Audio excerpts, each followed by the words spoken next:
자, 안녕하십니까? 자, 기출문제 특강 한번 해보겠습니다. 근데 이제 제가 이런 문제풀이 OX는 이렇게 PPT로 하는 것은 또 처음이에요. 그래서 사실은 아마 이래요. 과거에 제가 처음으로 아마 강사들 중에 학원 강사 OHP를 썼어요. 시들계로는 사진이 많이 들어가니까. 그러니까 수강생들의 환호가 오더라고요. 좋다. OHP가 썼으니까 그게 언제 때 얘기입니까?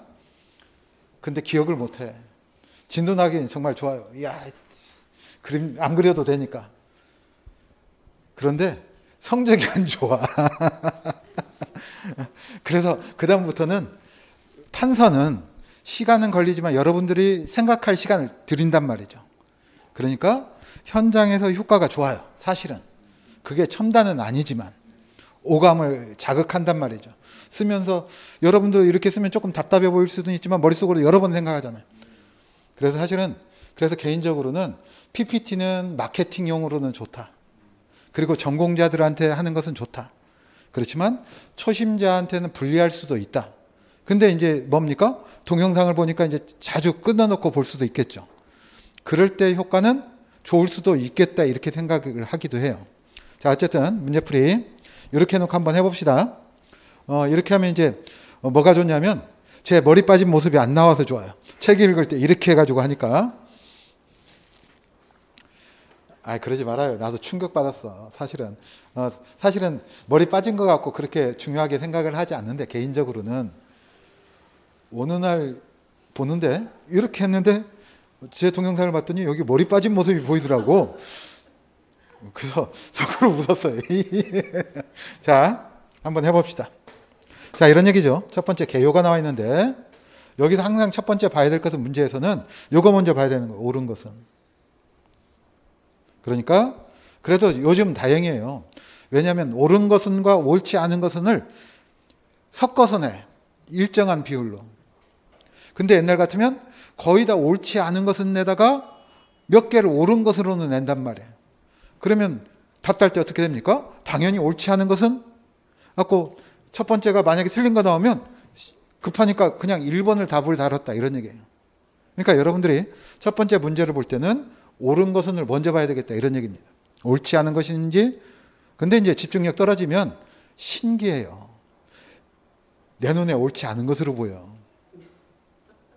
그것도 귀신이 고칼 노릇이죠. 그러니까 시험을 볼 때 제가 첫 번째가 뭐가 중요하다고 그랬습니까?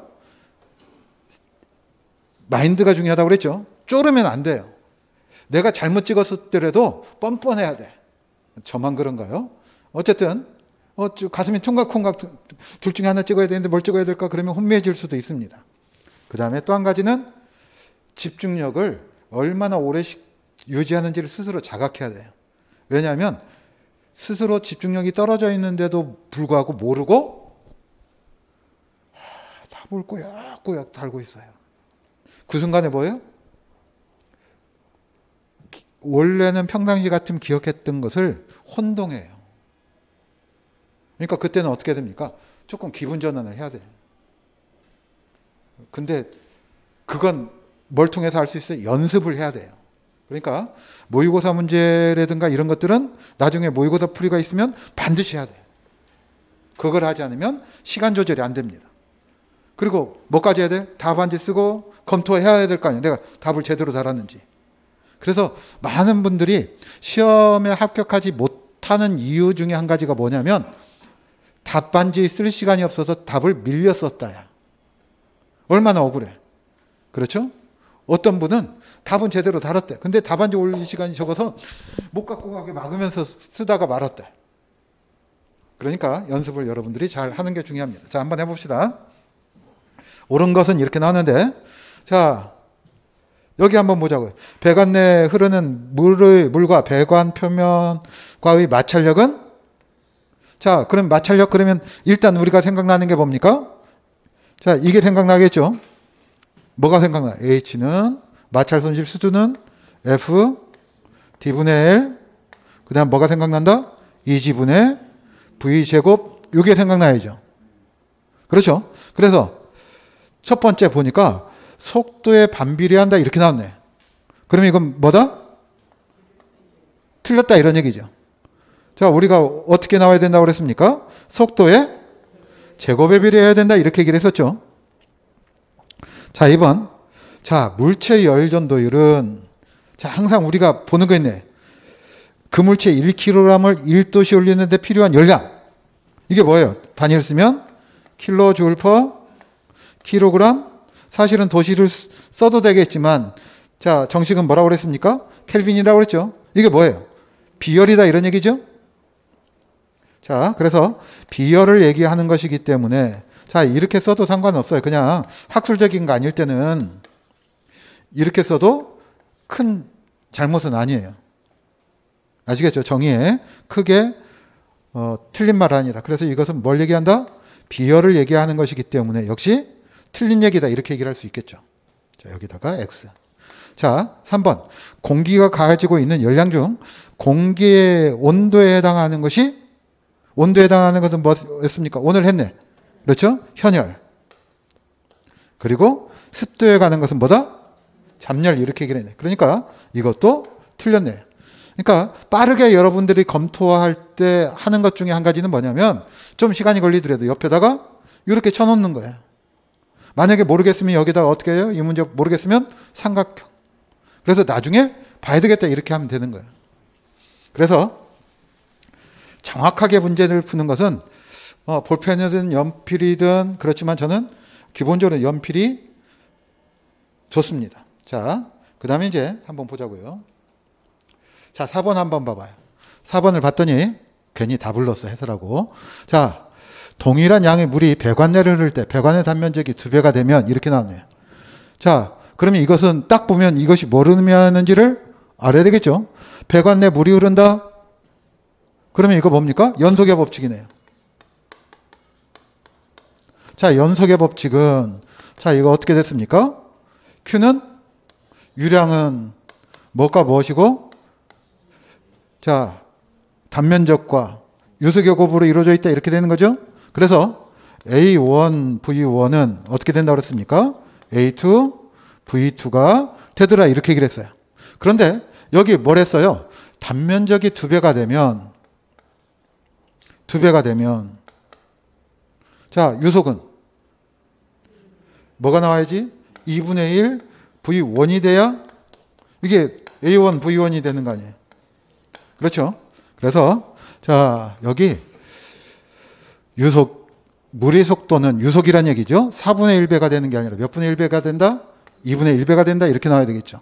그래서 요거 4번도 어떻게 되었다? 틀렸다 이런 얘기죠. 자, 그 다음 자, 5번 봅시다. 실외의 동일한 장소의 기압을 측정을 하면 절대압력이 자, 절대압력은 어떻게 되죠? 자, 이쪽에다 써야 되겠네.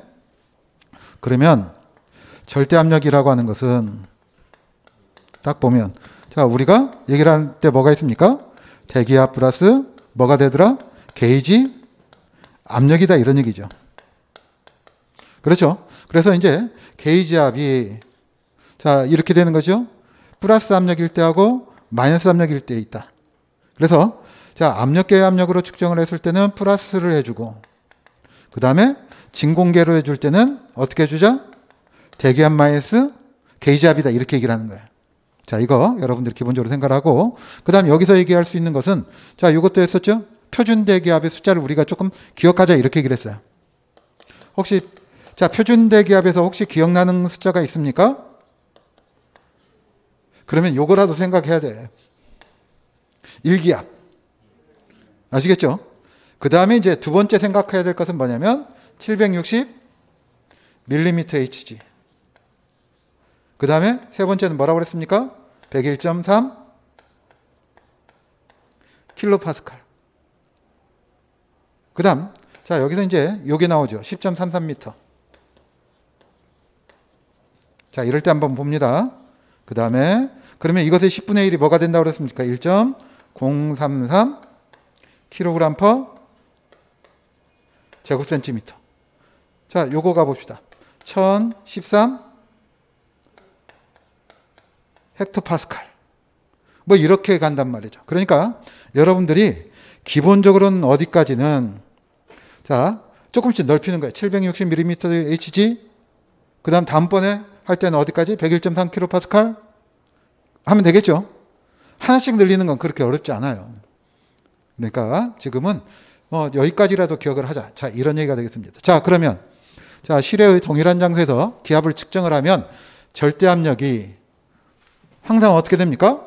절대압력은 지구상에 측정할 때 뭐가 있으니까? 대기압이 있으니까 게이지압보다 큰 값을 나타내는 것은 당연한 일이죠. 그렇죠? 그래서 사실은 1번 문제라고 하는 것은 쉬운 문제는 아니에요. 갑자기 보면 이런 것들 막 계산 문제가 보통 같으면 이거 한 문제로 낼 수도 있겠죠. 그렇죠? 연속의 법칙 같은 거 유속을 물어보는 문제를 한 문제를 낼 수 있는데 치사하게 지문에다 냈다. 그러니까 이런 문제들은 왜 이렇게 냈겠어요? 문제를 어렵게 냈다 이런 얘기예요. 복합형으로 냈습니다. 사실은 이래요. 개인적으로는 여러분 생각해봐요. 연봉 4천만 원 이상이잖아요. 주택관리사가. 거기다 장이잖아. 그럼 고시란 말이죠. 어떻게 보면. 그래서 사실은 옛날에 쉽게 나올 때는 어렵게 나와야 된다 이렇게 얘기를 했어요. 개인적으로는. 그래야 권위가 쓰지. 여러분들 변호사가 권위를 갖는 이유는 뭡니까? 시험 어려우니까 그렇잖아요. 그렇죠? 시험 나도 봐도 돼. 그러면 변호사가 무슨 권위를 갖겠어요? 그렇죠? 자, 이렇게 볼 수가 있습니다. 자, 그 다음 한번 보자고요. 자, 그래서 이런 것들은 이렇게 종합적으로 정리를 해가면 된다. 그래서 복합형 문제다 이렇게 얘기를 할 수가 있겠네요. 자, 2번 한번 봅시다. 자, 건축 설비의 기본사항으로 이건 이제 이런 문제가 나오면 개요에서 나오는 거예요. 그래서 우리가 앞에서 얘기를 했던 유체에 관한 것, 열에 관한 것을 냅니다. 그런데 여기 문제를 보면 옳지 않은 것 이렇게 돼 있으니까 뭐예요? 맞는 것이 있고 틀린 것이 있다 이런 얘기예요. 그런데 이 내용들을 보면 이과는 기본적인 내용으로 알 수 있지만 문과분들은 사실은 여기에 나온 것들이 전부 다 사실은 언제 배우는 거냐면 중학교 때하고 고등학교 때 배운 얘기예요. 자, 그래서 그렇지만 우리가 아는 게 있다 이런 얘기죠. 아는 거 그것을 기본으로 합니다. 자, 한번 보자고요. 자, 순수한 물은 일기압하에서 4도씨일 때 가장 무겁고 왜? 부피가 최소가 되니까 밀도가 높다고 그랬죠. 그 부피는 최소가 된다. 그러면 이것은 맞는 얘기가 되겠네요. 그렇죠. 노란색 쓰면 잘 안 나올 것 같아서. 자, 그 다음 두 번째. 잘 나오려나? 액체의 압력은 자, 임의 면에 대하여 수직으로 작용하며 액체 내 임의 점에서 압력의 세기는 어느 방향이나 동일하다 이렇게 돼 있는데 이게 우리가 압력 단위를 쓰는 파스칼 있죠? 파스칼이란 분의 법칙이에요. 파스칼의 법칙이 이렇게 얘기를 합니다. 원리라고 하는지.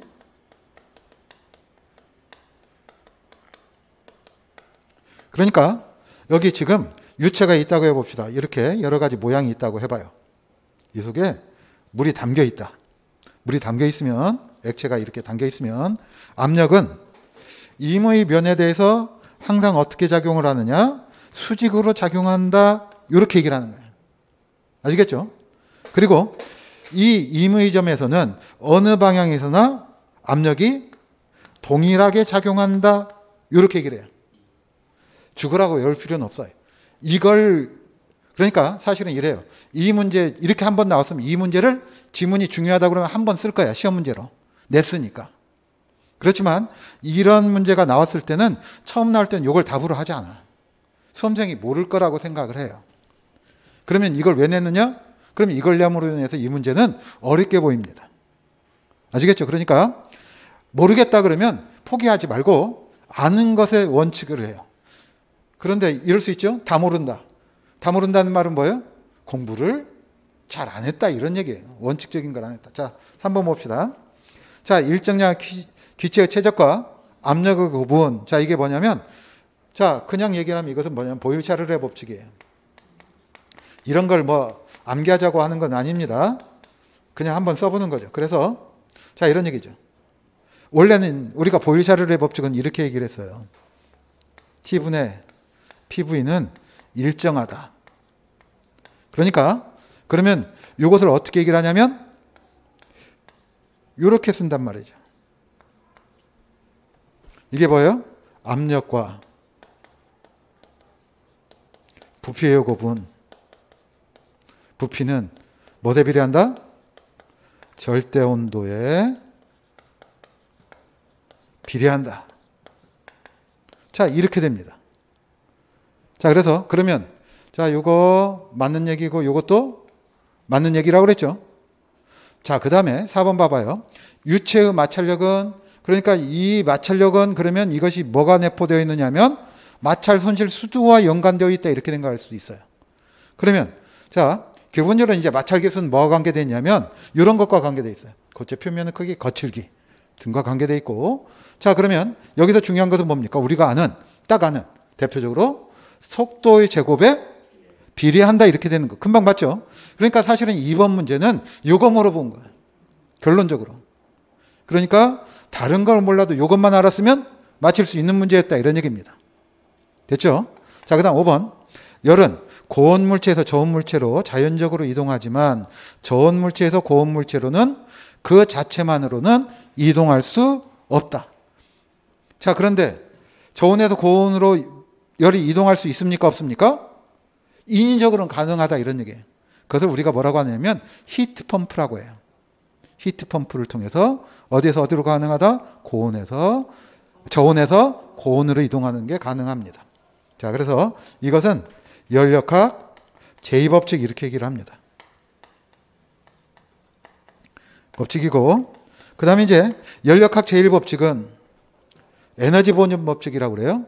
안 쓰겠습니다. 쓸데없는 거 해봐야 머리만 아프죠. 저도 설명하려면 머리가 아파요. 왜냐하면 공학적으로 우리는 그냥 딱 개념적으로 받아들이니까. 근데 저도 처음에 그 공학적으로 그냥 받아들였겠어요. 하나하나 쪼개가지고 사물을 이해를 했겠죠. 자, 이렇게 해서 여러분들이 기본적으로 생각을 하면 돼요. 자, 이건 여기 특별하게 강조할 건 없네. 우리가 앞에서 봤으니까. 자, 그 다음 문제를 한번 봅시다. 자, 3번. 자, 여기 보자고요. 자, 고체 마찰 손실 수도 계산 시 고려해야 할 사항으로 옳은 것을 모두 고른 것은 자, 이렇게 나왔습니다. 그러면 마찰 손실 수도라고 하는 것은 자, H는 어떻게 됐어요? F D분의 L 2G분의 V제곱이네요. 자, 그러면 첫 번째 뭐가 있습니까? 마찰 손실 개수. 그렇죠? 그 다음에 배관의 길이. 자, 그 다음 배관의 관경, 유속. 다 있네요? 그럼 어떻게 됩니까? 기역, 니은, 디귿, 리을이다. 아, 이런 문제 음모론적으로 따지면 틀린 게 하나도 없네? 뭐 이러면 조금 곤란하지만 알고 있으면 참 쉬운 문제죠. 그러니까 이런 것들은 빠르게 풀 수 있어야 합니다. 자, 그래서 별거 없으니까 바로바로 넘어가겠습니다. 자, 4번. 자, 이것도 나왔어요. 압력 손실에 관한 설명으로 옳지 않은 것은? 근데 이 문제는 약간 조금 어렵게 나왔어요. 사실은 이거 말고 압력 손실 개수, 압력 손실에 관한 설명으로 잘못된 것은 24회 때 이거 그대로 나왔어요. 이거. 근데 자, 문제 개수 때문에 그건 뺐지만 조금 까다롭게 나온 게 이거예요. 자, 그러면 얘기를 해봅시다. 압력 손실에 관한 설명으로 옳지 않은 것은 자, 배관의 점성이 크면 클수록 어떻게 됩니까? 유체가 잘 흐르겠어요? 흐르기 힘들겠어요? 흐르기 힘들어진다 이런 얘기입니다. 그러니까 점성이 크면 클수록 점성이 크다는 것은 유체 간의 마찰력이 커서 잘 흘러가지 않는다 이런 얘기입니다. 그러니까 자, 점성이 커질수록 증가한다. 맞네요. 당연히 직선관보다 곡관의 경우가 마찰 손실이 크겠죠. 그래서 압력 손실이 커지고 그 다음 배관의 관지름이 작을수록 마찰 손실이 커지죠. 그러니까 어떻게 됩니까? 증가합니다. 길이가 길어질수록 증가하죠. 그렇죠? 자, 그 다음 5번 한번 봅시다. 다음번에는 해설 빼고 한 페이지 하나씩만 넣으면 되겠네. 그 다음 유속이 느려지면 유속이 느려지면 이거 작아지는 거니까 마찰 손실이 증가하는 건 아니죠. 빠를수록 증가한다 이렇게 되겠네요. 그러니까 요게 틀렸다 이렇게 얘기를 하겠네요. 자, 그래서 이건 별거 없으니까 그대로 죽으라고 강조할 필요 없네. 자, 그래서 이런 문제는 어때요? 쉬운 문제죠? 그러니까 현장에서 쫄면 이런 게 안 보여. 느려졌다 이게 무슨 말이지 뭐 이러지 말아요. 그러니까 이건 문제 푸는 경험이니까. 자, 5번 봅시다. 다음 설명 중 옳지 않은 것은. 자, 여기도 나왔네. 1m. 자, 물의 높이 1m 그러면 뭡니까? 1m의 Q는 우리 처음에 한 거죠? 9.8 킬로 파스칼이다 이런 얘기네. 그러니까 이거 뭡니까? 맞는 거죠. 자, 여기 항상 봐야 되는 것보다 옳지 않은 것은 이렇게 물어봤어요. 2번 절대 압력은 자 쓰지 않아도 되겠죠? 게이지 압력과 그때의 대기압의 합이다? 맞네. 자, 그 다음 베룬의 정리에 의하면 유속이 빠른 곳이 정압이 작다. 자, 이렇게 얘기를 했었죠. 자, 베룬의 정리는 원래는 어떻게 된다고 그랬습니까? 자, 이것도 기본적으로 에너지 보존 법칙이다 이렇게 생각하시면 돼요. 자, 압력수도 플러스 위치수도 플러스 속도수도의 합은 어떻다? 일정하다 이렇게 얘기를 했어요.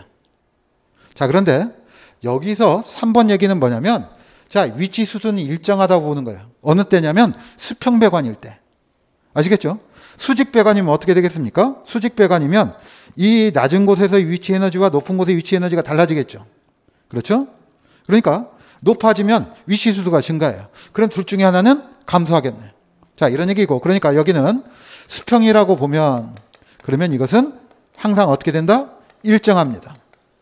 그러면 이때 변수는 압력수도와 속도수도예요. 근데 이때 압력수도를 뭐라고 하느냐면 정압이라고 해요.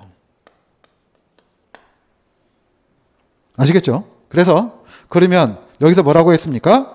유속이 빨라지면 요 녀석이 커지면 이런 얘기죠. 증가하면 그러면 이 합은 일정하니까 정합은 어떻게 될 것이다? 작아질 거다 이런 얘기예요. 자, 그래서 자, 근데 여기서 조심해야 되는 것은 왜 속도가 빨라지는데 압력이 적어지느냐? 자, 이렇게 물이 흐를 때 이 방향에서 받는 흐름의 수직으로 받는 압력을 얘기하는 게 아닙니다. 이것은 동압이에요. 요걸 얘기를 하는 거예요. 그렇지만 이 정압은 이런 얘기예요. 이렇게 그러면 여기다가 관을 이렇게 놔요. 그러면 어때요? 여기 1지점이나 2지점이나 광경의 변화가 없으니까 유속이 같겠죠. 그럼 여기 정압이 똑같이 나와요. 아시겠죠? 그런데 자, 여기를 이렇게 봐요. 여기를 관경을 이렇게 줄입니다. 그래서 여기다가 이렇게 물을 놓으면 자, 여기는 유속이 느리죠. 여기는 유속이 빠릅니다. 그러면 여기는 수위가 높고요. 여기는 수위가 낮아져요. 왜? 정압이 작아지니까 그래요. 물은 이쪽으로 빨려 들어가려고 한다 이런 얘기예요. 여기는 밀린다고 이렇게 생각하시면 돼요. 그냥 따져보면 이것을 뭐라고 한다? 정압 이렇게 얘기를 하는 거예요. 왜 이런 얘기를 하냐면 이것과 조금 응용해서 실무에서 문제가 나왔기 때문에 그래요. 베른의 정리가. 사실 여기서는 사실은 이걸 내려고 했던 것은 아니죠. 자, 옳지 않은 것은 했으니까. 그러니까 이 지문은 사실은 여러분들이 어렵게 보려고 했던 것이다 이런 얘기입니다. 그러니까 이것을 몰라도 자, 3번 지문을 모른다고 치고 그 다음 넘겨봅시다. 자, 4번 봐봐요. 자, 이거 뭐예요? 먹는 물의 수소이온 농도는 pH 얼마에서 얼마였습니까? 5.8에서부터 pH 8.5라고 하는 것을 알죠? 이걸 모르는 사람은 이 문제는 무지하게 어려웠을 거예요. 설마. 근데 강의 들었으면 이건 당연히 알아야 되는 거죠. 그러니까 사실은 4번 문제를 내놓고 문제들을 어렵게 보기 위한 것이. 근데 이것만 알았으면 이 문제는 어떤 얘기다? 쉬운 문제였던 것이죠. 그러니까 기본에 철저히만 됩니다. 자, 5번. 자, 마찰 손실은. 자, 마찰 손실 계속 나오죠? 자, 관의 길이 손실 계수에 비례하고 관경에 반비례한다. 자, 이건 설명을 하지 않아도 되겠네. 자, 6번 봅시다. 자, 공동주택 급수 설비에 대한 설명으로 틀린 것은 이것도 마찬가지입니다. 일일 평균 사용 수량은 자, 요런 말이에요. 하루에 한 사람당 얼마를 쓰느냐? 160리터에서 250리터를 쓴다 이런 얘기예요. 왜? 마시고 몸을 씻고 이렇게 하겠죠. 이해가 됐죠? 자, 이렇게 합니다. 이거 죽으라고 외우지 말아요. 왜냐하면 기준이 조금 바뀌었어요. 근데 언제 나왔어요? 10회 때, 15년 전에 나온 문제야. 근데 이거 왜 했겠어요? 문제가 괜찮으니까. 사실은 10회는 악명이 높습니다. 자, 그 다음 봅시다. 자, 급수 설계 시에 최상층을 기준으로 최소 필요 압력을 결정한다. 자, 이런 얘기죠. 건물에서는 급수압이 가장 낮은 곳이 어디일 것이다? 최상층일 거다. 이런 얘기죠. 어디에서 밑에서 위로 보내도 여기가 가장 압력이 낮은 부분이고, 그 다음, 자, 고가 탱크 방식으로 해도 최상층이 급수압이 가장 낮은 부분이에요. 그러니까 최상층을 기준으로 급수압을 결정을 하겠네. 최소 필요 압력을 결정을 합니다. 자, 그 다음, 세대 내 급수압력은 0.6에서 0.7메가파스칼 정도이다. 자, 우리가 이렇게 얘기했어요. 자, 어디에서 아파트나 호텔 같은 것은 수압이 크면 솜이 커진다 이랬었죠. 그래서 보통 얼마 정도로 공급하는 것이 좋겠고, 자, 이거 이렇게 얘기를 했었죠. 300에서부터 얼마다? 400 킬로파스칼. 그렇죠. 그 다음 사무용 건물, 일반 건물은 자, 이거 얼마라고 그랬습니까? 0.4에서 0.5메가파스칼 이래도 되고, 또는 얼마? 400에서부터 500 킬로파스칼이다 이렇게 얘기를 하는 것이죠. 그렇죠. 왜 제가 킬로파스칼과 메가파스칼을 겸용을 하느냐면 이래요. 건축 설비 기사 같은 경우에는 메가파스칼 이렇게 시험 문제가 나오더라고요. 그런데 한국 위생기구 협회든가 학회에서는 킬로파스칼을 주로 써요. 그래서 어느 쪽이 문제가 될지는 자, 확인해 봐야 됩니다. 자, 어쨌든 그래서 세대 내 필요 급수압력은 자, 어떤 것이 정답이겠습니까? 그러면 공동주택이니까 이렇게 나와야 되겠죠. 300에서 400킬로파스칼 이렇게 나오겠네요. 그래서 이 문제는 틀린 것을 찾았으니까 요게 틀렸다. 4번, 3번이. 자, 이렇게 얘기를 할 수가 있겠어요. 자, 그 다음 넘겨봅시다. 4번, 5번. 자, 고층 건축에서 급수 계통을 적절하게 조정하지 않으면 낮은 층일수록 수격작용이 발생하기 쉽다. 자, 이거 맞는 얘기죠? 자, 이거 뭐 별로 할 얘기가 없고, 그래서 우리가 존인과 관계된 거 그러면 수격작용도 고려할 수 있겠네요. 자, 그 다음 5번. 저수조 재질은 위생적인 측면에서 FRP 또는 스테인리스 강판 등이 사용된다. 자, 위생상 좋아야 되겠죠. 자, 그 얘기고요. 자, 7번 봅시다. 자, 급수배관의 관경결정법으로 옳은 것을 모두 고른 것은. 자, 관경결정법 그러면 우리가 두 가지 했죠. 뭐하고 뭘 했습니까? 균등표에 의한 것과 뭐가 있었다? 마찰장, 선도법이 있었다. 두 가지. 자, 여기 니은번과 디귿번. 자, 그러니까 이런 것들은 빨리 그냥 가는 거야. 그래서 그대로 넘어가시면 되겠습니다. 몇 번이 중요하냐? 이런 건 중요하지 않죠? 자, 그 다음 8번. 잘렸네요. 자, 한번 봅시다. 고가 탱크에서 수도꼭지로 가는 급수관의 관지름을 결정하기 위해 마찰저항 선도법과 관계없는 것은. 자, 이렇게 냈어요. 자, 그러면 자, 봅니다. 근데 사실은 이게 언제 나왔냐면 18회 때 나왔어요. 그러니까 이 당시에는 마찰저항 선도법에 필요한 요소가 뭔지 설명을 잘 안 할 때야. 그런데 그러면 이 문제를 못 풀 거냐? 자, 지문을 넘겨놓고 한번 봅시다. 그럼 이런 얘기예요. 자, 우리 관경을 결정할 때 Q는 어떻게 됐습니까? 파이 V분의 관경 D죠. 잘못했네. 4Q 이렇게 되잖아. 그러니까 기본적으로 항상 필요한 것은 뭐예요? 마찰저항 선도법이 아니래도 뭘 알아야 돼요? 유량과 유속은 알아야 되겠죠. 그렇죠? 여기다 플러스 뭐까지 알아야 될 것 같아요? 마찰저항 알아야 될 거 아니야. 그렇죠? 자, 이런 것들을 알아야 되겠다 이런 얘기입니다. 그러면 자, 여기 유속 나와 있네요. 저항 나와 있네요. 그러면 이런 것들은 필요한 요소가 되겠죠. 몰라도 이렇게 기본적으로 이런 것들이 필요하다. 이렇게 생각을 하는 거다 이런 얘기예요. 그래서 넘어가 봅니다. 자, 유량 필요하죠. 그런데 동시 사용 유량이라고 하는 것은 뭘 통해서 결정합니까? 기구, 급수, 부하 단위를 통해서 결정하는 것이죠. 그러니까 이건 필요해요. 그런데 문제는 뭐냐면 이 문제는 몰라도 맞힐 거다 이런 얘기예요. 뭘 알았으면? 희수봉간의 최저 압력이라고 하는 것을 알았으면. 그러니까 기구에 필요한 최저 필요 압력은 필요해요. 이것뿐만 아니라 뭐까지 필요하다? 기구의 최저 필요 급수압. 이런 것들은 기본적으로 필요한데 자, 여기서 문제는 뭐냐면 이거예요. 희수예요.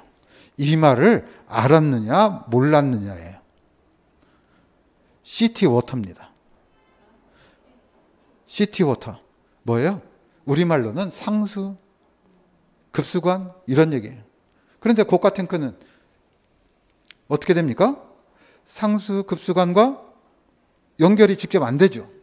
그러니까 아무런 연관이 없다 이런 얘기죠. 그래서 이렇게 얘기를 할 수 있습니다. 자, 그러니까 마찰저항 선도법에서는 자, 이렇게 됩니다. 급수관의 배관 경로를 설정을 하고 그 다음에 제일 먼저 구하는 것이 뭐냐면 순간 최대 급수량을 결정을 합니다. 근데 이것은 동시 사용 유량이라고도 해요.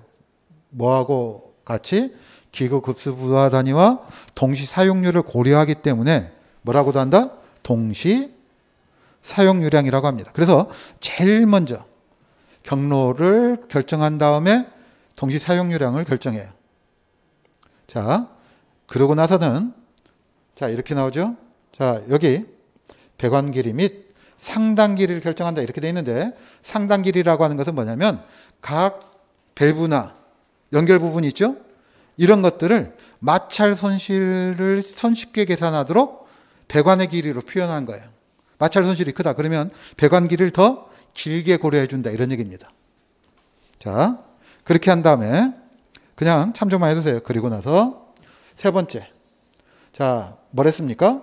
허용 마찰 손실을 결정을 하고 국부저항을 결정을 합니다. 그리고 권장 요속에 따라서 관경을 수정하게 된다. 자, 이렇게 여러분들이 참고해 두시면 되겠어요.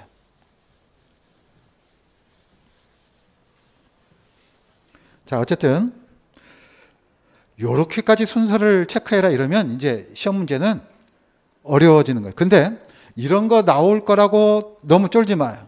왜냐하면 항상 말씀드렸듯이 정말로 우리 수준에서 전공자 수준 말고요. 그래서 손도 못 댈 문제는 몇 문제냐? 보통 3문제에서 4문제예요. 이런 문제는 어떻게 하면 된다? 답안지 빈칸으로 내면 안 돼. 그렇죠? 나는 양심적인 사람이다.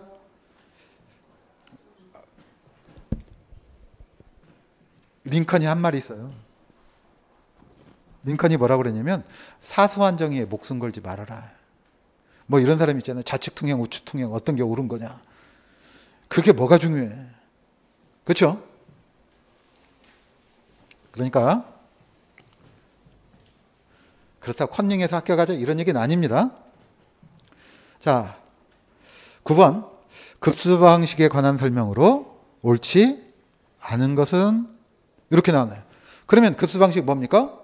수도 직결 방식이 있고 그렇죠? 고가 탱크 방식이 있고 압력 탱크 방식이 있고 뭐가 있다? 부스트 방식이 있다 이렇게 얘기를 하는 거예요. 그러면 이거 한번 보자고요. 압력 탱크 방식은 급수 압력이 일정하게 유지되지 않는 단점이 있다. 맞는 얘기죠? 그 다음 펌프 직송 방식과 압력 탱크 방식은 고가 수조를 설치하지 않아도 급수가 가능한 방식이다. 맞죠? 자, 그 다음 부스터 방식은 또는 뭐라고 합니까? 펌프 직송 방식 이렇게 얘기를 하기도 하죠. 펌프 직송 방식. 그런데 이것을 보면 두 가지가 있죠. 펌프 회전수 제어를 위해 뭐가 있어요? 인버터 제어 방식 등이 사용된다. 그렇죠? 자, 우리가 항상 이렇게 얘기를 했습니다. 펌프를 돌리려면 삼상 유도전동기가 필요한데, 그렇죠? 그런데 이 유도전동기가 기본적으로는 삼상 유도전동기는 회전수를 조절할 수 없기 때문에 기본형은 그래서 이렇게 표현을 했습니다. 하나는 정속 방식. 정속 방식을 또는 뭐라고 했어요? 여러 대를 설치해서 유량을 조절하기 때문에 대수 제어라고도 한다.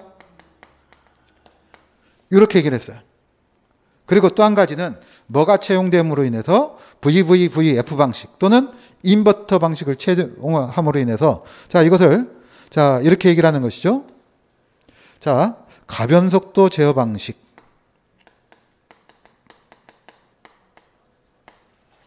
제어 방식이라고도 하고 또는 회전수 제어 방식이라고도 하죠. 제어 방식이라고도 하는데 이때 뭘 채용했다? VV-VF 제어 또는 이것을 뭐라고 한다? 인버터 제어라고도 한다 이랬죠. 그러니까 자, 3번도 맞는 얘기가 되겠습니다. 자, 그 다음 자, 4번 자, 고가 수조 방식에서는 고층부 수전, 자, 수전은 수도꼭지를 의미합니다. 일본식 용어에서 자, 이거 시험 문제가 나왔을 때까지만 해도 수전이 일상적인 용어였지만 지금은 수도꼭지라고 해요. 자, 그러면 이런 얘기죠. 고층이 있으면 여기 고가 탱크가 있고 그리고 여기 물이 나온다 이렇게 되는 것이죠. 그러면 고층부 수도꼭지하고 저층부 수도꼭지하고 수압이 같다? 자, 고가 수조 방식은 이렇게 얘기를 하는 것이죠. 급수압이 동일하다가 아니라 일정하다예요. 일정하다는 말은 여기 수도꼭지를 틀었을 때 일정하게 물이 나온다 이런 얘기입니다. 아시겠죠? 그랬더니 누가 이런 얘기예요. 여기 물이 있던 것이 이렇게 수위가 변하면 수압이 변하는 거 아니냐. 그러면 이거 나래올 동안 이렇게 수도꼭지에서 물을 틀고 있다는 얘기는 물을 어마어마하게 쓰고 있다는 거 아니에요. 그러면 수압이 변하겠지만 일단 틀어놓고 한정된 시간 동안 쓸 때는 거의 일정하다 이런 얘기입니다. 아시겠죠? 그러니까 그 말이지 이 상하층 간의 급수압이 같다는 얘기는 아닙니다. 그렇죠? 그런데 너무 차이가 나면 수격작용 등이 발생할 수 있으니까 그때는 어떻게 해줘요? 조닝해서 구획하겠다 이런 얘기죠. 자, 그래서 그런 것들만 여러분들이 생각을 하시면 되겠습니다. 자, 그래서 이건 틀렸다 이런 얘기가 되는 거고 그럼 4번이 답인 거죠? 자, 5번 수도 직결 방식은 시설비 및 위생적인 측면에서 유리하나? 그렇죠? 왜? 사수가 발생하기가 어렵죠. 자, 단수시 급수가 불가능하다는 단점이 있다. 이런 것들은 맞는 얘기고. 자, 그래서 여러분들이 참고해 주시면 되겠습니다. 자, 10번 봅시다. 10번 건물 내의 급수 방식에 관한 설명으로 옳지 않은 것은 이렇게 초보가 이렇게 만들면 사고가 나는 거예요. 자, 그러니까 항상 경력이 중요하죠. 경력 사원이. 자, 한번 봅시다. 다시 문제가 뭐였는가 확인해 봅시다. 자, 여기 뭐였어요? 급수 방식에 관해서 옳지 않은 것은 이었네요. 사실은 안 봐도 되는 거죠. 왜? 지문을 보면. 자, 그래서 펌프 직송 방식은 금방 봤죠? 정속 방식과 변속 방식이 있다. 맞는 얘기네. 자, 그 다음 두 번째 수도 직결 방식은 기계실 및 옥상 탱크가 불필요하고 맞죠? 단수시 급수가 불가능하다. 이것도 금방 했으니까 맞는 얘기네요. 3번 압력 탱크 방식은 단수시 저수 탱크의 물을 이용할 수 있으며 옥상 탱크가 불필요하다. 자, 이거 추가적인 설명 필요하지 않죠? 자, 맞는 얘기네요. 4번 펌프 직송 방식은 펌프의 가동과 정지 시 급수압력의 변동이 있으며, 그렇죠? 틀 때하고 멈출 때. 그리고 비상전원 사용 시를 제외하고 정전 시 급수가 불가능하다. 자, 이건 어떻습니까? 맞는 얘기겠네. 그러면 딱 봐도 몇 번이 답일 거다? 5번이 답일 거다. 이렇게 얘기를 할 수 있겠죠. 자, 그래서 그러니까 이렇게 옆에다가 저는 사실은 시험 문제 풀을 때 꼭 이렇게 해놔요. 그러면 동그라미 개수에 따라 이게 옳은 문제인지 옳지 않은 문제인지가 결정이 되겠죠. 자, 5번. 고가 탱크 방식은 옥상 탱크가 필요하며. 맞죠? 근데 수도 직결 여기까지는 맞아요. 그런데 수도 직결 방식에 비해 수질 오염의 가능성이 낮아요? 여기가 틀렸죠. 여기 부분만 틀렸네. 수질 오염 가능성이 높다 이렇게 나오는 것이죠. 그래서 5번이 틀렸습니다.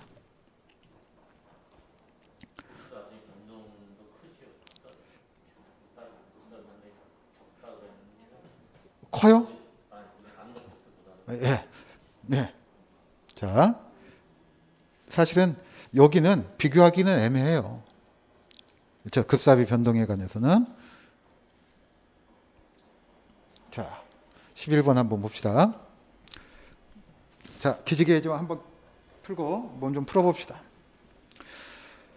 사실은 이 시간부터가 제일 졸릴 때죠. 저는 제일 취약 시간이 몇 시냐면 3시에서 4시예요. 아, 이때는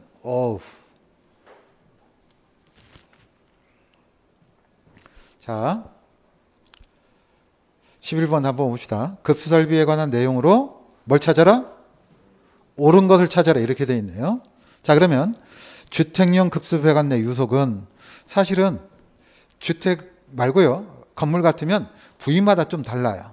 설계 기준에서. 그런데 일반적으로는 뭘 고려해야 됩니까? 수격작용이 발생하지 않도록 해야 되겠다 이런 얘기예요. 그래서 자, 기사시험에서는 이렇게 얘기를 해요. 2m/s 이내로 하는 게 좋겠다 이렇게 얘기를 합니다. 그러니까 1번은 틀린 말이고. 자, 2번. 지하층 저수지에서 옥상층 고가수주로 양수할 때 펌프의 실향정은 0m이다? 실향정은 뭐죠? 실향정이라고 하는 것은 뭐 플러스 뭡니까? 흡입양정 플러스 토출양정이 되겠네요. 그런데 0이라고 하는 것은 말도 안 되잖아. 그래서 이것은 틀린 말이 될 거고. 자, 3번. 자, 배관 내 구성이 동일할 경우 배관 내 물의 온도가 높을수록 캐비테이션 발생 가능성이 커진다. 자, 그렇죠. 자, 이렇게 얘기를 했습니다. 캐비테이션이 언제 생긴다고 그랬죠? 배관 내의 압력이 포화 수증기압보다 배관 내 온도에 따른 포화 수증기압하고 비교했을 때 언제 생긴다고 그랬어요? 포화 수증기압보다 작을 때 생긴다 이랬죠.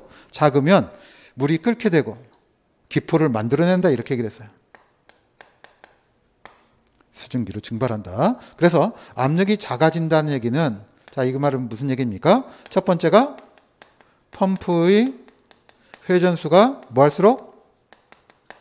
빠를수록이다 이렇게 얘기를 했어요. 클수록. 그 다음 포화 수증기압은 기본적으로 언제입니까?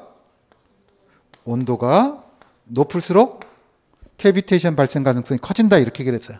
그러니까 여기 있네. 캐비테이션의 발생 가능성이 뭐 할수록? 물의 온도가 높을수록. 그러니까 이건 맞는 얘기죠. 그러니까 이 문제는 기본적으로 뭘 물어보기 위한 것이다? 캐비테이션을 물어보는 문제였다. 이런 얘기예요. 자, 그 다음. 자, 고가수조 방식은 압력수조 방식에 비해 수압 변동이 심하다. 여기는 말이 바뀌었죠. 압력수조 방식은 고가수조 방식에 비해 수압 변동이 심하다. 이렇게 나와야죠. 그래서 틀린 말이 되고. 5번. 수도 직결 방식은 해당 주택이 정전되었을 때 해당 주택이 정전되는 것과 물 공급하고는 아무런 관련이 없죠. 자, 이렇게 보시면 되겠어요. 그래서 이런 숫자를 몰랐을 때는 약간 문제가 까다로울 수 있겠지만 사실은 캐비테이션에 대해서 잘 알고 있었으면 그렇게 어려운 문제는 아닌데 쉽지가 않죠. 자, 그러니까 자, 캐비테이션에 대해서는 항상 이 얘기는 여러분들이 기본적으로 기억을 해줘야 되는 거예요. 기본적으로. 자, 그 다음에 한번 봅시다.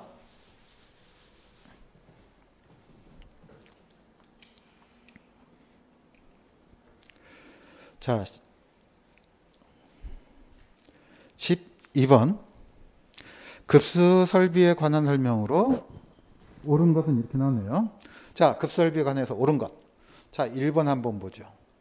수도 직결 방식은 상수도 간의 공급 압력에 의해 급수하는 방식으로 주로, 자, 여기까지는 맞는 얘기죠.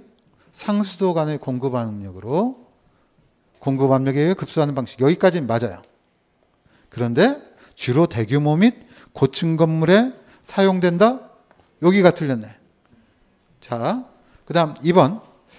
펌프 직송 방식은 기계실 내 저수조 설치가 필요 없다가 아니라 필요하다죠. 그렇죠. 압력 탱크 방식. 자, 이래요. 일정한 규모의 대규모 급수 설비는 반드시 저수조를 설치하여야 합니다. 실무에도 배울 얘기고, 그래서 이것은 틀렸다 이렇게 될 수 있겠네요. 자, 3번. 고가수조 방식은 건물의 옥상이나 높은 곳에 양수하여 하향식으로 급수한다.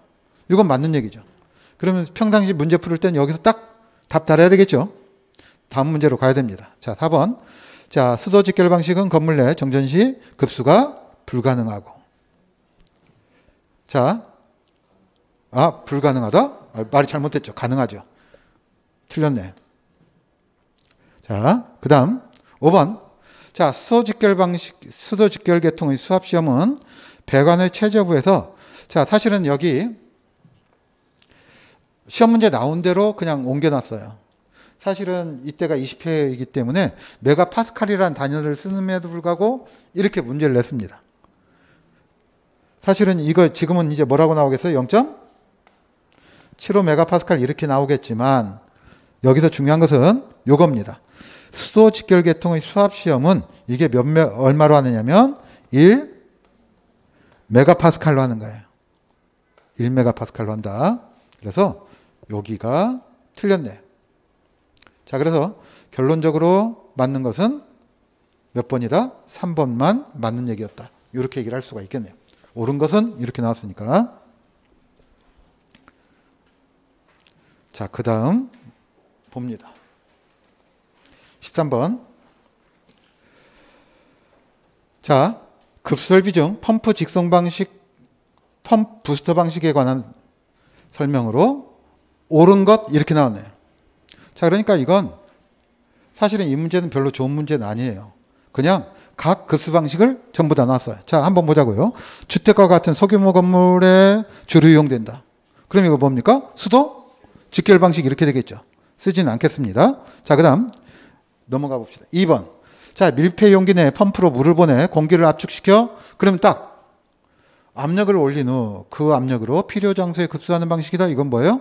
압력 탱크 방식이겠죠. 자, 그 다음 3번.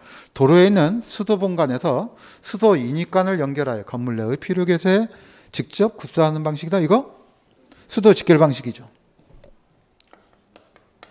자, 4번.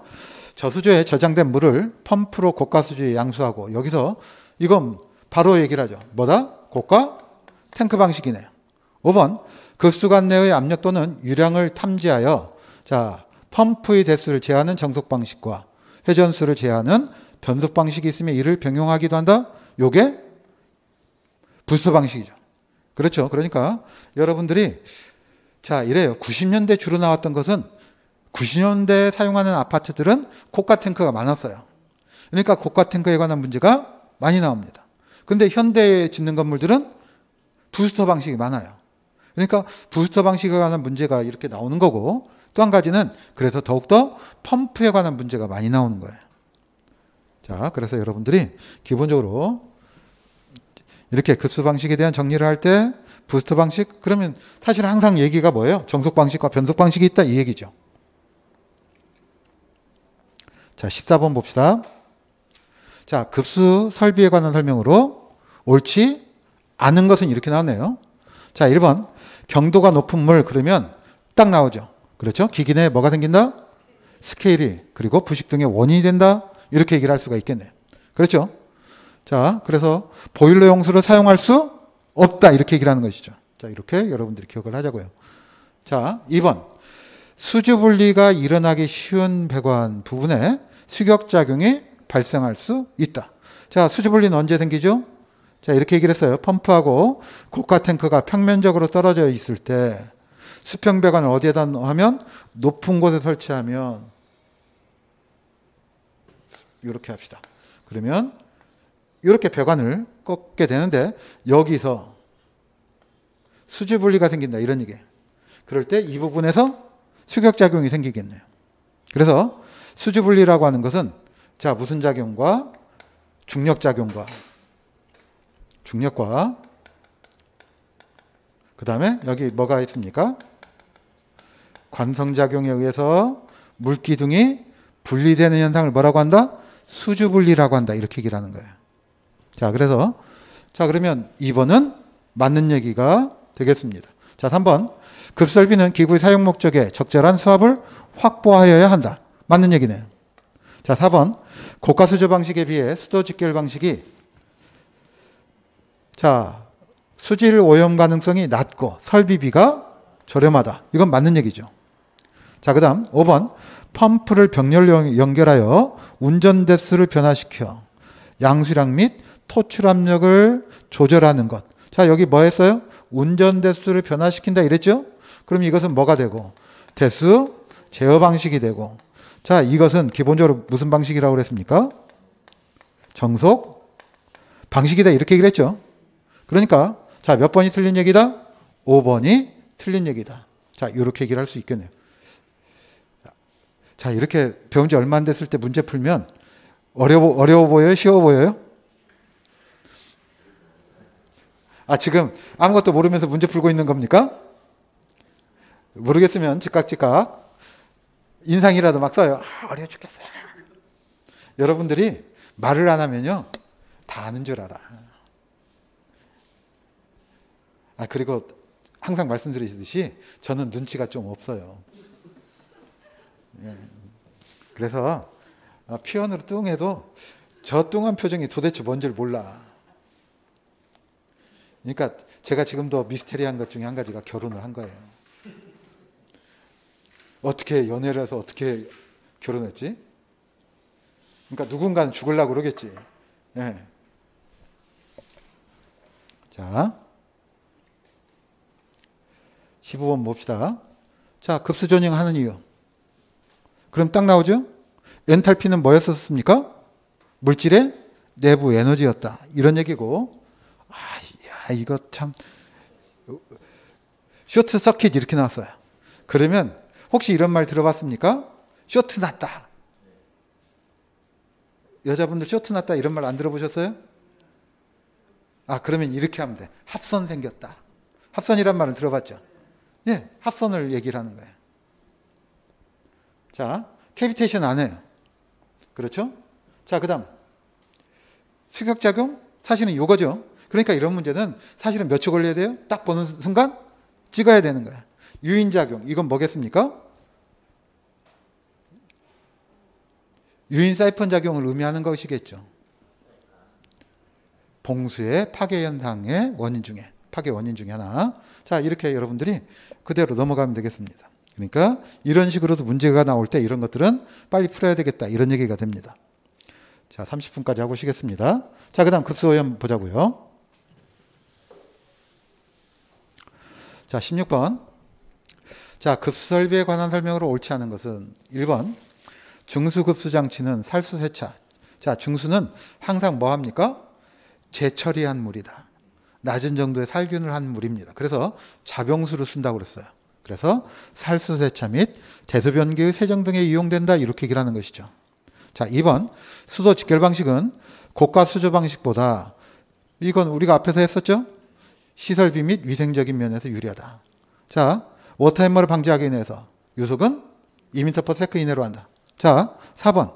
수질 오염을 방지하기 위해 크로스 커넥션이 되도록 해야 돼요. 크로스 커넥션은 서로 다른 배관이 연결해서 자, 급수를 오염시키는 상태를 크로스 커넥션이라고 했습니다. 그러니까 이것은 틀린 말이네. 자, 5번. 관균등표에 의한 방법과 마찰 저항 선도법에 의한 방법으로 급수 배관 환경이 결정된다. 자, 그래서 이것은 사실 언제 나왔냐면 13회 때 좀 빨리 나왔어요. 앞에 우리가 환경 결정할 때 필요한 것들 골라라 이렇게 얘기를 했었죠. 그러니까 요게 먼저 나오고 그 문제가 나온 거야, 사실은. 자, 이건 순서대로 했기 때문에 이렇게 분류를 한 겁니다. 자, 그 다음 보자고요. 그러니까 이런 것들은 별로 어려운 문제가 아니니까 특별한 설명이 필요 없겠습니다. 자, 17번. 자, 급설비의 수질 오염 방지 대책에 관한 설명으로 옳지 않은 것은. 자, 수조는 부식이 적은 스테인리스 재질을 사용하여 수질에 영향을 주지 않도록 한다. 맞는 얘기죠? 자, 2번. 자, 음료수 배관과 음료수 위의 배관은 접속시켜야 돼요? 접속시키는 것을 크로스 커넥션이라고 한다 이랬죠? 접속시켜 설비 배관의 효율성을 높이도록 한다? 틀린 말이 되겠네요. 자, 3번. 단수등이 발생 시 일시적인 부합에 의한 배관의 배수 역류가 발생하지 않도록 토수고 공간을 두거나 역류 방지기 등을 설치한다. 이건 중요한 얘기죠. 그렇죠? 그래서 수질 오염 방지 대책에 관해서 문제가 많이 나오는 것은 보통 2번과 3번 얘기네요. 크로스 커넥션과 그 다음에 항상 토수고 공간을 둔다. 또 백큐엄 브레이커, 역류 방지기를 또는 뭐라고 돼요? 백큐엄 브레이커를 설치한다. 이런 것에 대해서 여러분들이 잘 봐주셔야 되겠어요. 자, 4번. 배관 내 장시간 물이 흐르면 용존산소의 영향으로 부식이 진행되므로 배관유는 부식에 강한 재료를 사용하도록 한다. 자, 맞는 얘기죠. 자, 5번. 저수탱크는 항상 많은 물을 저수하면 사수가 발생을 하기 때문에 필요 이상의 물이 저장되지 않도록 하고 주기적으로 청소하고 관리하도록 합니다. 자, 별게 없네요. 자, 바로 갑시다. 18번. 이번 시간 마지막 문제가 되겠네요. 급수설비의 수질 오염에 관한 설명으로 옳지 않은 것은 1번. 저수조에 설치된 넘침관 말단은 자, 넘침관이 자, 저수조가 있으면 이 넘침관은 어떻게 한다고 그랬습니까? 간접 배수한다고 그랬죠. 그러니까 이런 데는 철망 같은 것을 씌워서 자, 벌레 등의 침입을 막아야 되겠다 이런 얘기입니다. 자, 2번. 물탱크에 물이 오래 있으면 자, 잔류염소 이거 뭐 하려고 염소가 있는 것이죠? 소독하려고. 아시겠죠? 그런데 이게 증가해요? 감소하죠. 그렇죠? 그래서 오염 가능성이 커지는 거죠. 그러니까 오염 가능성이 커진다? 여기까지는 맞는 얘기지만 사실은 뭐 때문에 틀렸다? 잔류염소가 증가하는 것 때문에 틀렸다. 이런 얘기예요. 자, 이렇게 여러분들이 참고해 두시면 되겠습니다. 그래서 요게 틀렸는데 나머지 한번 봅시다. 3번. 크로스 커넥션이 이루어지면 오염 가능성이 있다. 그렇죠? 자, 4번. 세면기에는 토수고 공간을 확보하여. 그래서 세면대하고 수도꼭지하고 떨어져 있죠. 배수 역류를 방지합니다. 대변기에는 자, 버큐움 브레이커를 설치하여 배수 역류를 방지한다. 이것도 맞는 얘기죠. 그래서 항상 특히 이제 여기 이왕이면 뭐라고 나왔으면 좋겠어요? 세정 밸브식 대변기에는 이렇게 나오는 게 더 좋겠죠. 그렇죠? 그러니까 문제를 따지면 그러니까 사실은 이 문제를 만든 분은 민법을 공부를 안 했어. 그렇죠? 자, 그래서 자, 여기까지 문제를 풀어봤습니다. 쉬었다가 19번 해보도록 하죠.